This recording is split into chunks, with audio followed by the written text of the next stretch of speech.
نظر سے دیکھا جا رہا ہے، اور اس کی سب سے بڑی غلطی کہ ہم نے تعلیم کو بانٹ دیا. ہم نے دنیاوی تعلیم کو الگ کر دیا اور دینی تعلیم کو الگ کر دیا. ہم نے کہہ دیا کہ یہ دینی علوم ہے اور یہ عصری علوم ہے. یاد رکھو، جب ہم نے تعلیم کو نہیں بانٹا تھا تو ہم نے الزہروی جیسے ابو القاسم الزہروی جیسے لوگ پیدا کیے تھے. ابو القاسم الزہروی جنہوں نے ایک انسائکلوپیڈیا لکھی تھی، اس انسائکلوپیڈیا کا نام کتاب التصریف ہے. اس میں 200 سے زیادہ سرجیکل ٹولز کے بارے میں ذکر ہے. تب وہ کیسے ہوا جب ہم نے تعلیم کو، دینی تعلیم اور دنیاوی تعلیم کو الگ نہیں کیا تھا. اور آج جب ہم نے تعلیم کو الگ کر دیا تو آج سب سے زیادہ ایلیٹریٹ کوئی قوم ہے تو وہ مسلمان قوم ہے. اور جب ہم نے تعلیم کو نہیں بانٹا تھا تو دنیا کی سب سے پہلی ڈگری کالج اگر کسی نے دیا ہے تو وہ مسلمانوں نے دیا ہے. فاطمہ القہری نے القرویین یونیورسٹی قائم کیا تھا. یہ تھا ہمارا پاس.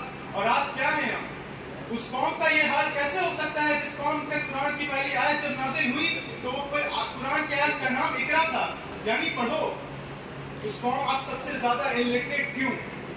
آج مدرسہ سے فارغ ہونے کے بعد ایک طالب علم جب نکلتا ہے اور اسکول سے فارغ ہونے کے بعد ایک طالب علم نکلتا ہے، دونوں یہی سوچتا ہے کہ اب میں زندگی میں آگے کیا کروں گا.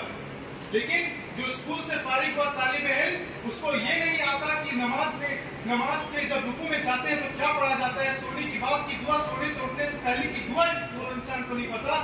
اور جو مدرسے سے فارغ ہوا ہے اسے سائنس کا نالج نہیں. کیا اگر ہم دونوں ایک دوسرے سے مل کر اگر ساتھ چلیں گے تو کیا ہم اتحاد لکھنے کے قابل نہیں ہوں گے؟ اس کو یہ نہیں آتا کہ نماز میں جب رکوع میں جاتے ہیں تو کیا پڑھا جاتا ہے، سونے کی بعد کی دعا، سونے سے اٹھنے سے پہلے کی دعا انسان کو نہیں پتا. اور جو مدرسے سے فارغ ہوا ہے اسے سائنس کا نالج نہیں. کیا اگر ہم دونوں ایک دوسرے سے مل کر اگر ساتھ چلیں گے تو کیا ہم اتحاد لکھنے کے قابل نہیں ہوں گے؟ ہمیں اپنے آپ سے سوچنا چاہیے. جلال الدین رومی کا ایک شعر مجھے یاد آ رہا ہے کہ جلال الدین رومی نے کہا تھا کہ میں ہوشیار تھا تب میں دنیا کو بدلنے نکلا تھا، آج میں سمجھدار ہوں تو میں خود کو بدلنے نکلا ہوں. تو ہمیں خود کے اندر جھانکنے کی ضرورت ہے. اور ہمیں آگے کمپیٹیٹو فیلڈ میں اپنے آپ کو لانا ہوگا. ایک میڈیکل کالج میں جب ایک بچہ جاتا ہے تو اس کے اوپر سرکار 1.5 کروڑ روپے خرچ کرتی ہے. آج ایک غریب مسلمان جب پین لیتا ہے تو وہ بھی ایک ٹیکس دیتا ہے. اور جب ایک امیر آدمی پورشے گاڑی خریدتا ہے جس کا شروعاتی دام 1.5 کروڑ ہے وہ بھی ٹیکس بھرتا ہے. تو کیا ہم اور آپ اپنے ٹیکس کا دیا ہوا پیسہ وصول کر پا رہے ہیں؟ سوچئے. ہمیں اور آپ کو اگر ٹیکس کا پیسہ وصولنا ہے تو اس کا ایک ہی ذریعہ ہے تعلیم، تعلیم، تعلیم.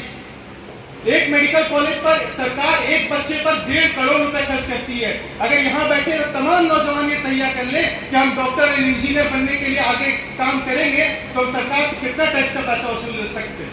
ایک IIT میں ایک لڑکے پر، ایک بچے پر 1 کروڑ روپے سرکار خرچ کرتی ہے. تو یہاں کتنے لوگ بیٹھے ہیں؟ 100 لوگ تو ہوں گے نوجوان. اگر 100 لوگ یہ تہیا کر لیں کہ ہم IIT اور ایمس جیسے کالج، میڈیکل کالجز میں جائیں گے تو ہم اپنے کتنا ٹیکس کا پیسہ وصول لیں گے؟ ہمیں علم کے میدان میں آگے آنا پڑے گا. اور علم جب میں کہتا ہوں تو میں دنیاوی تعلیم اور دینی تعلیم کو الگ نہیں کر رہا ہوں. علم از اے یونٹ. ہمیں یہ بات کو سمجھنا ہوگا. پوری دنیا میں جب جنگیں لڑی جاتی تھی تو جنگ میں جو قیدی آتے تھے ان کے پاس 2 ہی آپشن تھا، یا تو پیسہ دو یا تو سر قلم کرواؤ.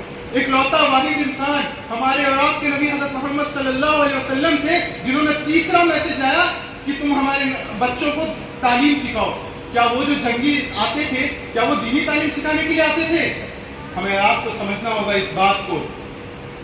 اور کہنے کو تو آپ لوگوں سے بہت کچھ تھا لیکن مجھے وقت کی پابندی کا کہا گیا تھا، اس لیے میں آپ سے زیادہ کچھ تو نہیں کہہ سکتا ہوں. بس ان سے باتوں سے میں اپنی بات کو ختم کرتا ہوں. السلام